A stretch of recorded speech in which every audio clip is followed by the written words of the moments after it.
Hello, salut le gang tricot, j'espère que vous allez bien. On se retrouve aujourd'hui pour le dernier épisode de l'année. Prenez-vous un petit thé, un café, un chocolat, quelque chose où vous vous sentez bien et puis on s'installe pour ce dernier épisode.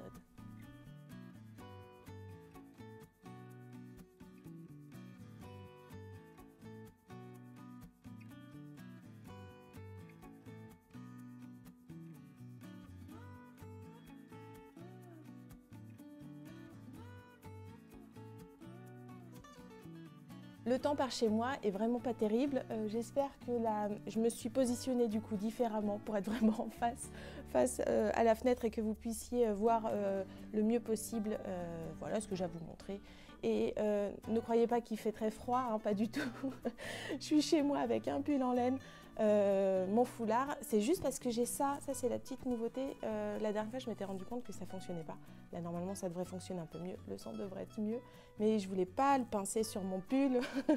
Du coup, je me suis dit, mince, sur quoi je peux le mettre? Allez, je me suis mis donc ça autour du cou. Ça fait peut-être un peu ridicule, tant pis. C'est pas grave. Je privilégie le son et puis voilà. Alors les fêtes vont bientôt approcher, je vais commencer un petit peu à lever le pied pour reprendre vraiment bien fort au début d'année prochaine. Mais là ça y est, le gros des commandes a fini de partir, donc moi ça me soulage un petit peu et puis je peux commencer, du coup ça me libère un petit peu de place dans le cerveau pour penser un peu à la suite.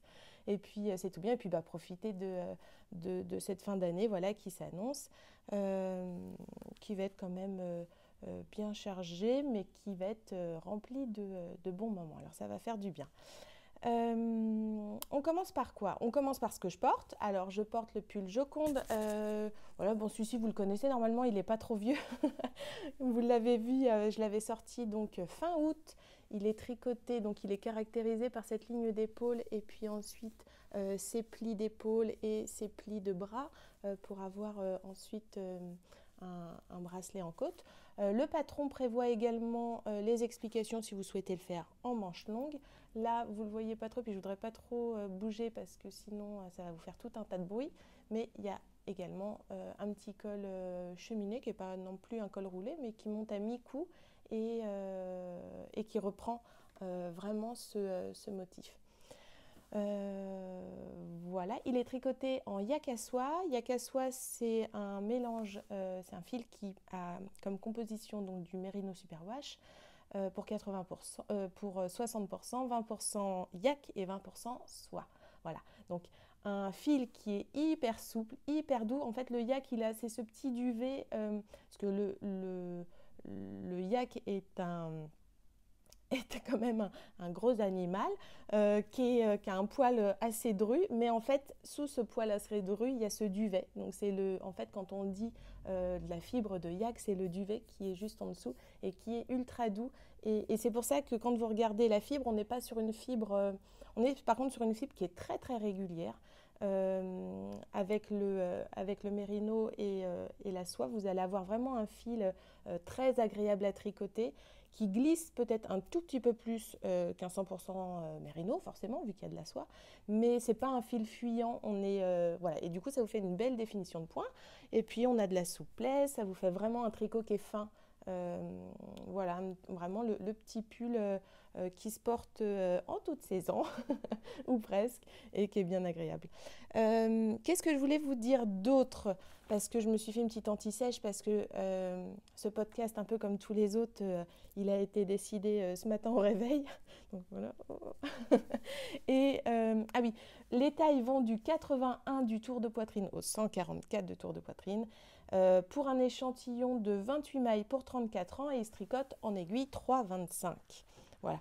Tout ça est à titre, quoi, l'échantillon et l'échantillon, mais les aiguilles, comme je vous le dis toujours, ce qui compte, c'est d'avoir le bon échantillon, sauf si vous êtes à l'aise ensuite pour adapter une autre laine et puis jongler sur une taille d'aiguille, mais disons que surtout dans ce pull, la hauteur de rang va être quand même hyper importante, parce que la construction ici, pour que ce pull puisse avoir toute son élégance, oh pardon, mince, je tape dans le micro, pour que ce pull puisse avoir toute son élégance, il faut vraiment que cette ligne d'épaule tombe au bon endroit. Donc ça, vous l'aurez en suivant le patron et en ayant le bon nombre de rangs. Et puis c'est tout, vous n'avez pas de questions à vous poser. Mais c'est vrai que si cette ligne d'épaule tombait rien qu'ici, bah, vous voyez bien que c'est quand même beaucoup moins joli.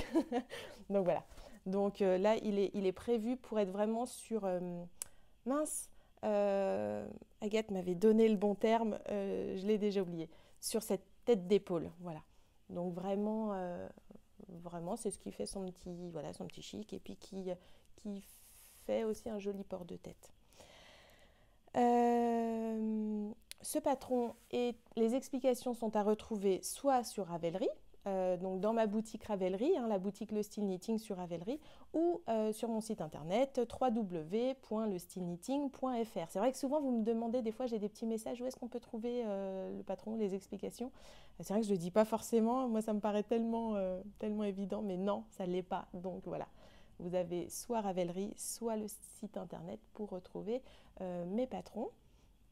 Et les laines, là j'ai pas les laines Yak à soie, je les ai pas sorties, mais vous avez les visuels sur les photos.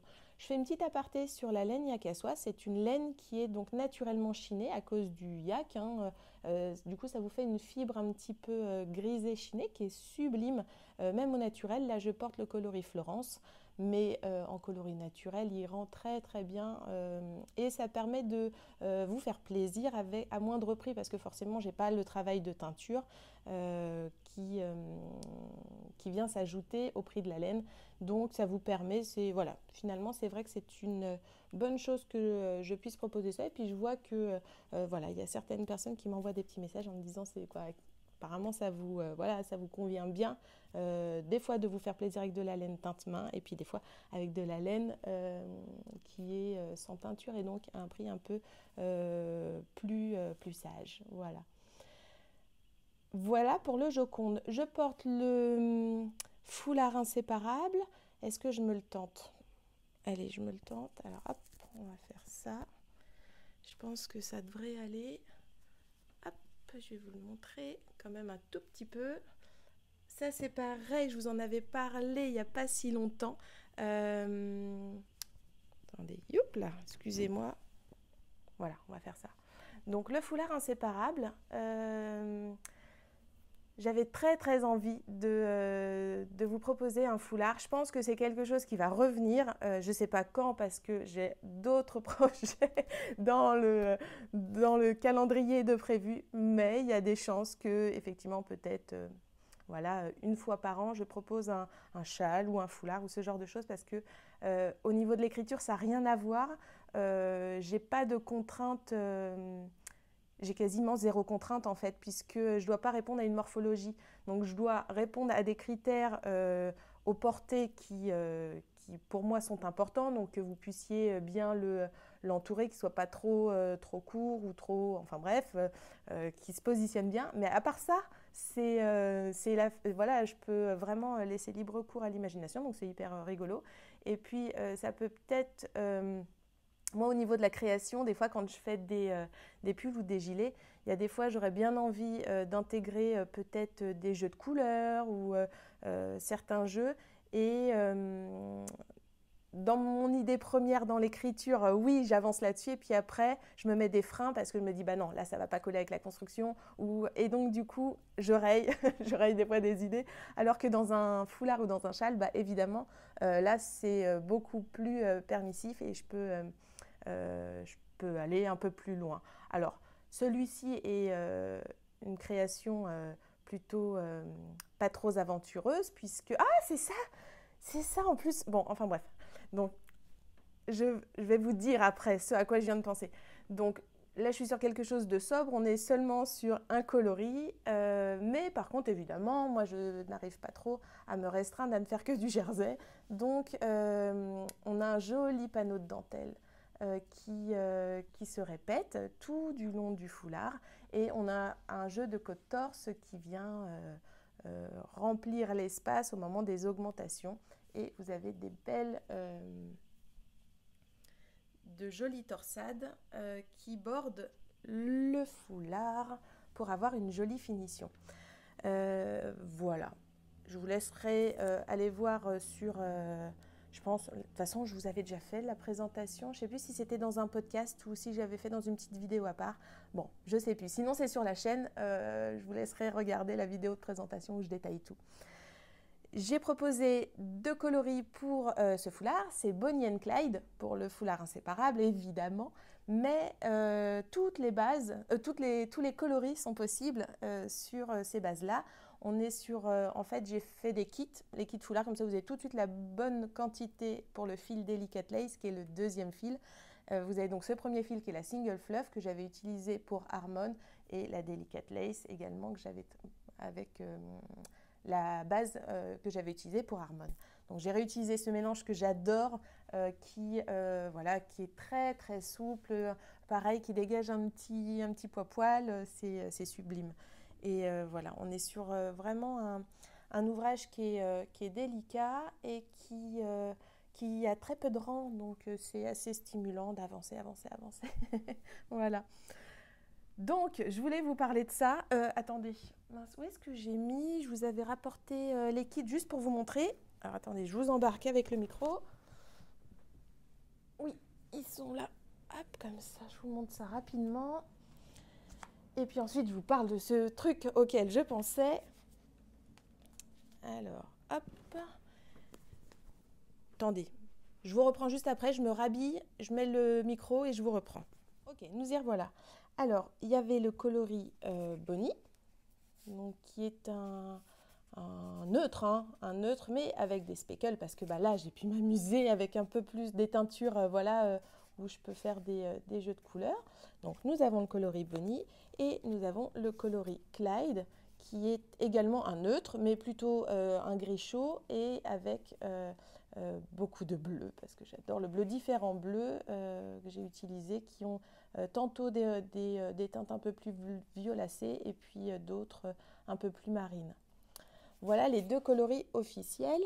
Et puis là, parce que j'ai ça là sous le coude à vous montrer, parce que je teins plutôt à la demande, mais évidemment quand une cliente me commande un coloris spécifique, surtout là sur le foulard, les dosages étant des fois minimes sur certains pigments, c'est beaucoup plus facile et beaucoup plus précis de teindre en quantité plus importante pour avoir un grammage plus fin. Donc du coup, tout ça pour dire que du coup, quand vous me commandez un coloris spécifique, selon les laines, des fois je suis contrainte d'en faire toute une petite fournée. Donc là, j'ai le coloris Katmandou eau, puisque du coup, finalement, j'ai dissocié Katmandou qui avait été créé pour le pull Sherpa et j'en ai fait une teinte plus rosée et puis une autre plus orangée. Là, j'ai peut-être pas le coloris rose à vous montrer, mais donc c'est le coloris Katmandou eau, voilà, qui est un orangé, mais quand même qui tire un peu sur le rosé, alors que l'autre c'est un rosé qui tire sur l'oranger. Enfin voilà, vous l'aurez compris, il y a une subtile différence entre les deux, mais elle est bien là, donc je ne pouvais pas l'appeler de la même manière. Voilà. Et donc ça, ce sont les petits kits pour le foulard inséparable. Voilà, et donc, oui, le grand moment est arrivé et j'allais complètement oublier. Vous voyez, ce matin, je me suis réveillée en me disant, tiens, je vais faire le podcast parce qu'après, c'est la fin de l'année et après, c'est fini. Je ne vais plus pouvoir prendre un moment pour le tourner. Mais si vous avez vu le dernier épisode, vous devez voir vers quoi je vous emmène. Je vous emmène vers un foulard, un châle qui n'est pas du tout sobre, mais alors pas du tout, et que j'ai terminé. Enfin, alors c'était le châle de Stephen West, le M-Cal, comment, mince, j'ai plus le nom, enfin bref, son cal annuel d'automne, et je vais aller vous le chercher. J'ai réussi le défi et j'ai fait deux, trois petits ajustements. Voilà, j'ai pas encore rentré tous les fils, mais le voici, le voilà. Donc, je vais déjà commencer par vous dire que j'ai adoré le faire et ça m'a vidé la tête. J'étais voilà, sur des moments comme ça où des fois j'ai des journées où ça croise dans tous les sens. Là, c'était vraiment chouette. Le soir, je me laissais guider, j'avais pas à réfléchir. Quoi, je tricotais juste pour tricoter. Et voilà, c'était trop, trop bien. Et c'était un... Alors évidemment, j'ai pas réussi à tenir les délais. Au début, c'était pas trop mal, mais après, je me suis laissée glisser sur la mauvaise pente. Et voilà, j'ai pas tenu les délais, mais c'était pas grave. C'était pas forcément. C'est vrai que j'aurais bien aimé quand même avoir, parce que je voyais sa chaîne sur Instagram et où effectivement il y a quand même une petite émulation quand vous faites un cal, de pouvoir être dans les temps ou de pouvoir avancer ensemble pour pouvoir au moins. C'est vrai que j'aurais aimé partager des sections au bon moment, mais ça, bah, j'ai pas pu le faire. Donc bon, c'est vrai que c'est aussi l'intérêt d'un cal, c'est de pouvoir avancer ensemble et puis d'être dans cette émulation. Mais j'étais quand même bien contente de moi. Alors je me dis que le contrat était rempli. Vous avez en fait vous commencez par, je vais vous en parler, mais je pense qu'il y en a sûrement plein d'autres qui ont dû vous en parler. On commence par un garter stitch tab, qui est donc ce montage que vous prenez dans un sens. Souvent pour les châles, on l'utilise souvent parce qu'il permet ensuite de relever des mailles et puis de pouvoir agrandir. Et donc vous avez tout ce premier camembert que j'adore. J'adore ce camembert. Je crois que tout le châle aurait été comme ça m'aurait plu. Davantage que la succession de sections. Voilà. Donc ça me plaisait beaucoup, beaucoup, beaucoup. En fait, c'est un jeu de rayures, c'est un jeu de rayures, donc c'est contrasté, mais sans trop. Ça, c'était très joli. Ensuite, vous avez cette section-là, avec les fils gris là, qui sont des mailles glissées. Et puis ensuite, on a cette partie-là où c'est un travail de mosaïque. Et puis, ah oui, alors entre les deux, moi, j'ai pas fait. Il y avait un espèce de c'était comme des petits arceaux à chaque fois qui créaient des jours. Là, c'était trop. C'était trop pour moi. J'ai dit non, non, non, je ne vais pas faire ça. Voilà. Donc, c'est vrai que j'ai un peu triché. Au début, là, j'ai rien regardé. Là, c'est-à-dire, j'ai vraiment avancé tout ça sans aucune, quoi, vraiment sans regarder les visuels et sans aller trop loin dans le patron. Et c'était, je pense, le meilleur moment du châle pour moi dans le tricot. Pour vraiment se lâcher prise, c'était extra. Mais après, j'ai dit, bon, là, il commence à y avoir beaucoup de couleurs. Et puis, je commençais un peu à douter. Et j'avoue, j'ai craqué. J'ai regardé, j'ai regardé du coup les visuels des autres tricoteuses. Et j'ai dit, oulala, bah heureusement que j'ai regardé parce que non, ça me plaisait pas. Bon, il y a d'autres choses qui me plaisent pas forcément, mais bon, je les ai faites, c'est pas grave. Donc là, du coup, j'ai fait comme une... elle est où? J'ai fait comme une... on la voit pas trop. On la voit pas trop. J'ai fait un système... Ah non, elle est là, pardon, elle est là. Voilà. J'ai fait comme une tresse lettonne qui reprenait un peu, je trouvais aussi, cette séparation qu'il y avait là. Et voilà, pour refaire une ligne plus moins foufou. Voilà. Ensuite, donc vous avez cette partie-ci en mosaïque. Ça, j'adore, j'adore, j'adore, j'adore ce truc. Ça me plaît beaucoup. Je sais pas pourquoi. C'est comme un peu, ça fait un visuel un peu comme des noppes, vous voyez. Là, d'un côté, on a les petites noppes ici, voilà.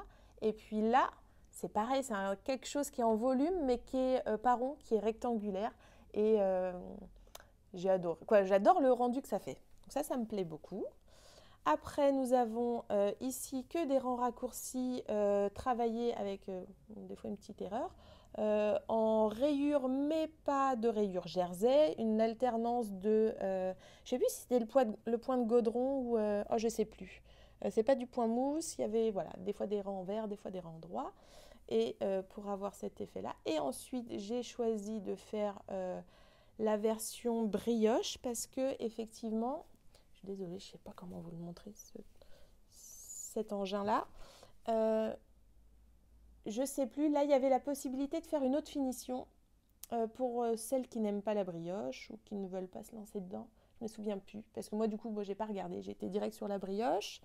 Voilà, donc brioche, on a d'un côté, c'est un des atouts de la brioche, hein, c'est que quand elle est bicolore, vous avez d'un côté la couleur dominante qui ressort, alors que sur l'envers, c'est l'inverse. Ensuite, il y a ces petits jours. Bon, je les ai faits. J'étais pas dingue non plus de ça, mais bon, pourquoi pas. Je me suis dit, c'est vrai que ça va peut-être un peu l'alléger et puis un peu lui faire gagner en ampleur, en profondeur, pourquoi pas. Et ensuite, là, j'étais pas d'accord. Moi, sur la fin du châle, la fin du châle, on reprend en fait toutes les couleurs et on en fait des sections comme ça, des camemberts. J'aimais pas ce visuel trop contrastant et trop massif, c'est-à-dire, je trouvais que c'était quoi, après c'est une affaire de goût. Moi, ça me plaisait pas. Donc, je me suis dit, je vais faire un espèce, alors tout en point mousse, hein, ça, j'ai pas changé le point, j'ai juste changé le positionnement des couleurs. Donc, j'ai repris exactement toutes les explications du patron, mais en faisant un espèce de fondu. Alors bon, le fondu est pas foufou parce que les couleurs sont quand même très différentes et très contrastées. Donc, c'est pas ce qu'il y a de mieux pour faire un dégradé, mais ça me plaît quand même de toute façon mieux que la finition en section pleine, voilà, et posées les unes à côté des autres. À la fin, j'en avais un petit peu marre, j'ai dit il faut que ça s'arrête. J'ai fait des diminutions pour terminer, donc du coup ça me fait une petite asymétrie et c'est voulu et tout va bien et voilà. Voilà. Porté, il est très bien. Finalement, comme ça, franchement, je trouve pas ça dingue. Soyons honnêtes, là encore, ce n'est qu'une histoire de goût et tous les goûts sont dans la nature, mais voilà, c'est le genre de pièce que je suis très contente d'avoir faite. Porté autour du cou, il est canon parce que tout se fond et si vous êtes habillé de façon un peu sobre, quoi, si je suis habillée, parce que c'est moi qui vais le porter, hein, donc je suis habillée de façon un peu sobre, avec mon manteau vert ou un manteau bleu, ça passe carrément. Et il y a juste des fois des petits twists de rose qui reviennent et vraiment c'est sympa. Donc c'est cool parce que je vais pouvoir le porter. Je me posais quand même des grosses questions au début en me disant mais est-ce que tu vas pouvoir le porter? Parce qu'on fait le process mais sans avoir la certitude que ça soit portable. Et si, je valide. C'est carrément portable. Et puis on est sur une laine fingering, donc elle est fine, elle est agréable à porter. Voilà, donc c'est tout bien. Niveau quantité, vous voyez, comme je ne me suis pas du tout préparée et que j'y ai pensé juste là, clairement, il reste un paquet de laine. Ah si, j'ai le sac, pas loin, parce que j'ai pas pris le temps de le ranger. Hop, comme ça, je vous montre. Il en reste quand même un paquet, donc clairement, faites ça avec des restes. Quoi, n'ouvrez pas, quoi, sauf si vous faites plaisir et voilà. Mais si vous avez des restes, moi je me dis que c'est carrément parfait pour finir des restes. Parce que, attendez, je vais vous montrer tout ce qui me reste, quand même, c'est pas possible. Il me manque le gris. Zut. J'ai pas la pelote grise, mais c'est à peu près les mêmes restes que j'ai pour tout. Donc là, comme ça, à vue de nez, je pense que j'ai utilisé la moitié. La moitié de chaque écheveau. Donc il en fallait 5. Et bon, alors après, c'est vrai que j'ai fait aussi un peu à ma sauce. Dans les couleurs, j'ai pas suivi ce qu'il a dit.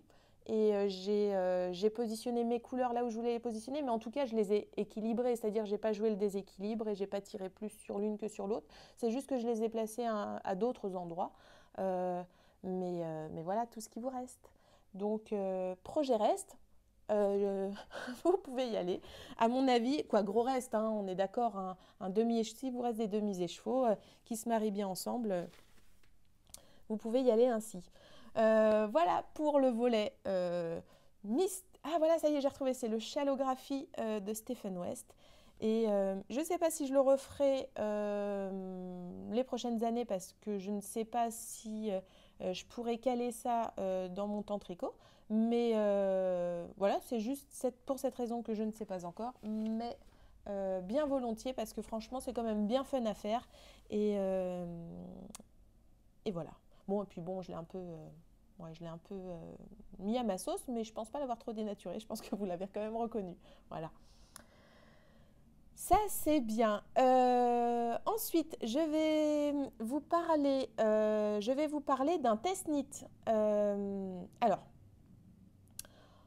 je vais faire un petit point sur le test-NIT. C'est pas que je sois mal à l'aise avec ça, mais je veux quand même vous fournir quelques explications. Les test-NIT, au tout début, quand le style knitting a été créé, je fonctionnais par un envoi d'abord en priorité par newsletter. Donc, je faisais un appel au test par newsletter. Ça, c'est quelque chose que je fais toujours.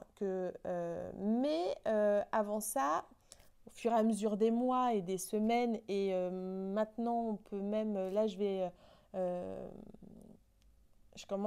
déjà fait plusieurs test knit, donc je commence à avoir des tricoteuses avec qui le courant passe bien et de confiance, et qui sont bonnes tricoteuses. Mais c'est même pas tellement le fait d'être bonne tricoteuse, parce que j'ai eu des testeuses pour qui c'était leur premier pull circulaire et puis ça marchait tout bien. C'est plutôt voilà, une question de feeling, c'est-à-dire je sais pas, je pourrais même pas vous l'expliquer. Voilà, comme vous devez sûrement avoir des personnes avec qui c'est fluide et puis c'est simple. Et franchement, c'est pour moi, alors je vais être très égoïste, mais je suis plutôt franche comme fille, donc je vais vous donner la vraie raison, tout simplement. Quand quand vous écrivez un patron, c'est énormément de temps. Alors il y en a qui sont peut-être beaucoup plus efficaces que moi, mais pour moi, je sais pas comment ça se passe pour les autres créatrices. C'est un investissement, mais qui est total et qui est assez énorme. Donc si déjà les testeuses en face que je ne connais pas, pour la plupart, je les ai jamais vues en vrai, on s'est jamais appelé, on s'est jamais parlé comme ça en échange direct. Ce n'est que par Slack ou par mail. Et du coup, c'est délicat d'avoir... il y a des fois des explications. Ça peut prendre des fois beaucoup de temps d'exprimer quelque chose de simple juste à l'écrit, alors qu'à l'oral, ça prendrait juste 2 secondes. Donc le fait que dans un test NIT, les échanges se font par mail, quoi, à l'écrit, moi, ça me demande beaucoup de temps. Ça, c'est pas un problème. Mais du coup, quand j'ai une équipe de testeuses avec qui ça coule de sources, etc., je sais que je peux aller un peu plus à l'essentiel et je sais que ça va pas être mal perçu. De la même manière, elles, quand elles m'écrivent, je connais leurs intentions. Et il n'y a pas de toute cette lecture qu'on peut avoir, mais même que vous pouvez avoir, j'imagine, dans votre quotidien, quand vous envoyez un mail, un SMS, ou des fois... voilà, l'intention ne passe pas de la même manière que quand on connaît la personne. Tout ça pour vous dire qu'au fur et à mesure des test NIT, j'ai appris à connaître ces perles rares, mes petites tricoteuses, et voilà, et puis ça passe bien, donc c'est facilité. Et moi, ça me soulage d'avoir une équipe comme ça qui... mentalement, c'est énorme. Ça me décharge, parce que je sais que voilà, c'est efficace du coup. Non pas que ça l'est pas avec des nouvelles, mais si je n'ai que dans une équipe complète où des fois je peux avoir 12, 15, 16 personnes en même temps, c'est délicat. Ça me demande un gros temps de rédaction pour les échanges. Et clairement, plus le style knitting grossit, moins j'ai de temps. C'est comme ça. Donc voilà, j'espère que vous ne serez pas déçus. J'essaye parce que ça arrive aussi que des tailles ne soient pas prises. Alors bon, c'est toujours un peu les mêmes tailles que je recherche, d'où l'objet également de l'appel au test que je vais vous faire là. Mais ça me permet de rentrer de nouvelles personnes, de connaître de nouvelles personnes, mais en petite proportion. Donc pour moi, c'est beaucoup plus homogène d'avoir ce petit socle, et puis ensuite d'avoir un peu d'air frais qui arrive. Et voilà, et c'est cool aussi. Moi, j'aime bien avoir de nouvelles personnes, mais en petit nombre, pour que ça puisse être vraiment gérable. Et puis que ça soit bien dans les deux cas, parce que ça me tient à cœur. Je veux que les testeuses s'engagent vis-à-vis de moi. Je veux que ce test soit aussi un bon moment pour elles. Donc voilà. Donc c'est sûr que ça me prend du temps de répondre parce que je veux le faire bien et puis c'est tout, c'est comme ça. Donc le test knit qui arrive, on est sur un projet qui sortira 1er février. Ça sera le pull Madame Adore. Madame Adore est un pull un peu oversize d'une seule pièce et avec une construction un peu particulière, ce qui va être une construction de bas en haut. Alors j'aime pas cette construction-là, mais pour ce pull, c'était comme ça que c'était le mieux. Ce patron devait être écrit dans ce sens-là, donc voilà, il est écrit de bas en haut. Et il a une forme un petit peu chauve-souris parce que je ne voulais pas de coupure de manche. Donc vous tricotez vraiment le pull en une seule fois. L'encolure, les détails de finition sont faits en même temps, tout est fait en même temps. Donc quand vous faites votre couture d'épaule, le pull est fini, complètement fini. Et vous avez seulement quelques côtes à faire pour le bas de manche et c'est tout. Voilà. Il se tricote avec un fil, le fil Cotton Fluff, qui est donc, ça y est, vous l'avez dans la boutique parce que j'ai dû le mettre en place pour les testeuses, qui est un fil très particulier dans le sens où il n'a pas de... c'est pas un fil rond, c'est pas du tout comme un fil 100% mérino, c'est-à-dire on a l'élasticité est quand même vraiment amoindrie puisqu'on a du coton dedans. Donc le mélange, c'est 38% bébé alpaga. Le bébé alpaga, attention, ce n'est pas le bébé suri alpaga.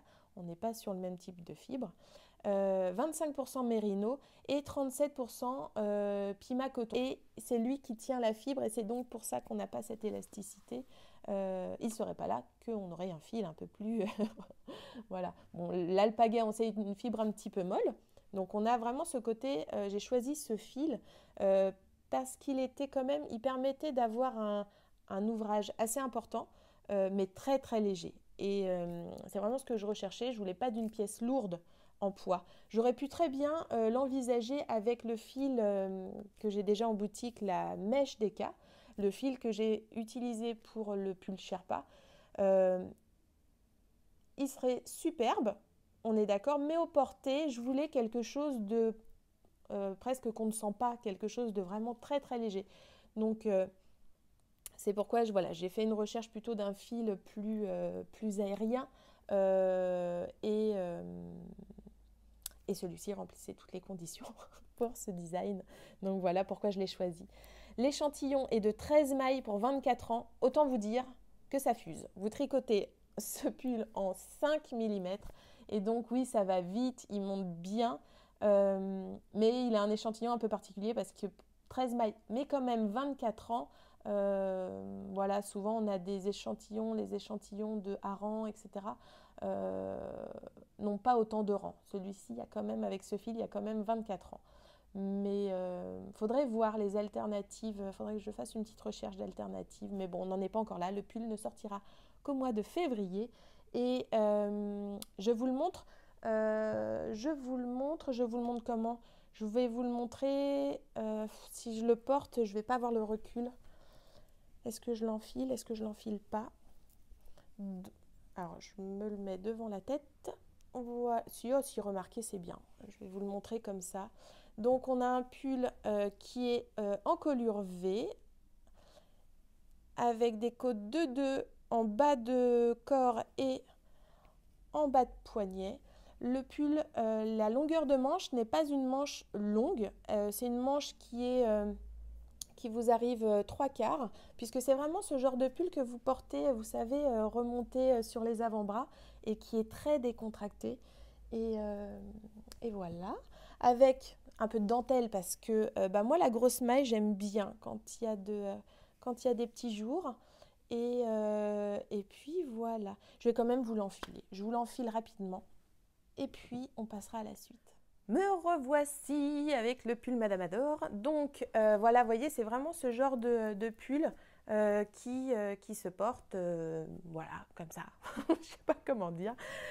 Donc on a une aisance énorme au niveau de la poitrine. Au niveau des hanches, on en a, mais quand même beaucoup moins. Je suis désolée, vraiment, c'est pas joli de vous filmer ça comme ça. J'ai pas du tout de recul.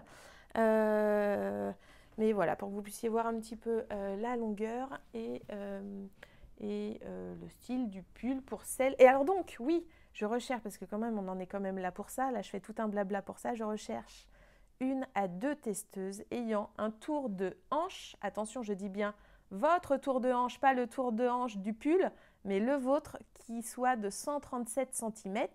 Ou si j'ai des Canadiennes qui m'écoutent, 54, environ 54-55 pouces, voilà, de tour de hanche. Donc, si ce n'est pas votre tour de hanche, s'il vous plaît, ne m'envoyez pas un message, ça ne sert à rien. J'ai déjà toutes mes testeuses. Voilà. Mais pour cette dernière taille, c'est la dernière taille qui me manque. Alors, volontiers. Volontiers, volontiers. Je pourrais évidemment vous donner un délai supplémentaire. Hein. La fin de test est au 1er février. Il se tricote vite, mais voilà, je vous donnerai en fait, le délai loupé du test, eh bien, je le reporte ensuite, et puis voilà, et puis c'est tout. Hein. Donc, je serais bien trop contente de pouvoir faire tester cette dernière taille. Donc, n'hésitez pas à me contacter par email. Pas en commentaire, parce que les commentaires, je ne vais pas forcément les voir, mais envoyez-moi un email. L'email, c'est lestyleknitting@gmail.com. Voilà, vous pouvez le retrouver hein, dans le formulaire de contact du site internet. Voilà pour Madame Adore. Et pour Madame Adore, j'ai créé 3 nouveaux coloris. Les curieuses pourront aller voir ça sur le site. Sinon, voilà, sinon on en reparlera au mois de février. Ensuite, je voulais vous parler de 3 autres choses. On va terminer avec ce qui peut concerner la fin d'année. Donc, la boutique va être un petit peu au ralenti et puis je vais reprendre à la rentrée les commandes. Je vais peut-être pouvoir faire quelques commandes, mais vraiment, ça ne sera pas mon rythme habituel de teinture. Donc, il est probable que je puisse les envoyer voilà, avant la fin de l'année. Mais sinon, ça reprendra vraiment, mon activité reprendra vers le 3, vers le 2, même je rentre le 1er. Donc le 2, je peux commencer à repréparer doucement les écheveaux et à anticiper les commandes. Mais voilà. Pourquoi je disais ça Donc oui, ça va être un petit peu ralenti. Mais évidemment, la boutique reste ouverte. Et donc, j'ai mis en place, l'an dernier, je l'avais déjà fait, mais là, j'en ai refait des plus jolis et des plus sympas, des bons cadeaux. Les bons cadeaux, ils vous permettent, donc ça, c'est des idées à glisser à vos proches. Si vous avez peur qu'ils se trompent dans les coloris ou dans, je ne sais pas, ou dans les bases ou dans le choix des fils, eh bien, ils peuvent vous offrir un bon cadeau ou vous pouvez offrir un bon cadeau aux personnes que vous avez envie de gâter. Donc ça, c'est possible. Je vous mets là les petits visuels et puis ensuite, c'est sur la boutique Le Style Knitting, dans l'onglet Bon cadeau. Vous avez toutes les explications. Et puis, je voulais vous parler d'une actualité qui va arriver l'année prochaine, en début d'année. Et je suis complètement surexcitée par ça, un peu trouillue aussi. Mais forcément, je me dis que je vais oublier des choses. Alors, je vais prendre les choses un peu cool. Et je vais participer au salon Fête de la laine de Malakoff, qui aura lieu le 12 et le 13 février, donc samedi 12 et dimanche 13 février. Et je suis bien trop contente parce que ça va être l'opportunité que vous puissiez voir en vrai mes coloris avant de commander. Et ça, c'est vrai que quand on a une boutique en ligne, voilà, les salons vous permettent de voir en vrai les laines et c'est quand même drôlement chouette. Et puis, en plus de ça, d'échanger, de pouvoir répondre à vos questions, de pouvoir vivre le tricot, quoi, tout simplement. Alors, faire vivre le tricot. Et donc, je ne serai pas toute seule parce que quand j'ai fait l'inscription pour la fête de la laine,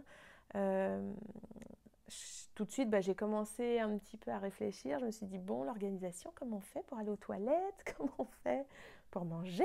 Comment on fait voilà. Et je me suis dit, c'est vrai que si je suis toute seule, quand même, c'est un peu... c'est pas génial. Mais bon, ça sera ainsi et on verra. Et puis, j'avais un autre petit empêchement. Bon, enfin bref. Et je crois que 2 jours après avoir rempli le dossier d'inscription en tant qu'exposant, je me suis mise à tricoter en regardant le podcast de Maëlys, des mailles et des aiguilles. Et je ne sais pas quoi. Ça m'arrive des fois de ne pas écouter les podcasts jusqu'à la fin parce que, soit je dois ensuite faire quelque chose ou voilà. Et là, je l'ai écouté jusqu'à la fin et heureusement, et heureusement puisqu'elle elle avait lancé une petite bouteille à la mer en disant qu'elle adorerait pouvoir participer à un salon et pouvoir venir donner un coup de main à un exposant. Donc, ni une ni deux, j'ai envoyé un mail et donc elle a accepté avec grand plaisir de venir me donner un coup de main. Donc, nous serons toutes les deux sur mon stand. Voilà, donc je suis bien trop chanceuse. Voilà, bien trop chanceuse parce que, encore une fois, c'est de se sentir accompagnée, ça rend quand même les choses plus faciles, rien que dans la tête. Et ça, c'est énorme. Voilà. Donc, déjà, rien que ça, c'est trop chouette. Et puis si vous ne venez pas pour moi, vous viendrez pour elle. Voilà. Non, mais c'est trop bien. C'est trop, trop bien. Donc, je serai accompagnée à la fête de la laine. Et le pull Madame Adore sortira donc quelques jours avant le salon. Mais évidemment, ça sera la sortie un petit peu. Et sur le stand, je vais essayer de... va falloir que je fasse des choix sur le stand. Là aussi, c'est pas évident de se dire quel coloris, quelle base, parce que j'ai quand même beaucoup de bases, j'ai beaucoup de coloris, il va falloir que je fasse des choix. Donc voilà. N'hésitez pas d'ailleurs, tiens, en commentaire, parce que c'est difficile, même si j'ai quand même des commandes qui sont assez homogènes. Quand vous me commandez, c'est rare qu'il y ait vraiment qu'un seul coloris qui soit commandé. Donc j'ai beaucoup de mal à me rendre compte de ce qui vous plaît le plus. Alors, comme je ne pourrais pas tout teindre, même si vous ne venez pas au salon, ça va me donner comme un petit sondage. Voilà, on va faire comme un petit sondage. Vous me notez en commentaire les bases et les coloris qui vous plaisent le plus. Voilà, ça va me permettre de me donner un peu une idée. Puis sur Instagram, je vais peut-être faire ça aussi pour juste avoir une tendance parce que c'est pas facile de savoir vers quelle direction aller.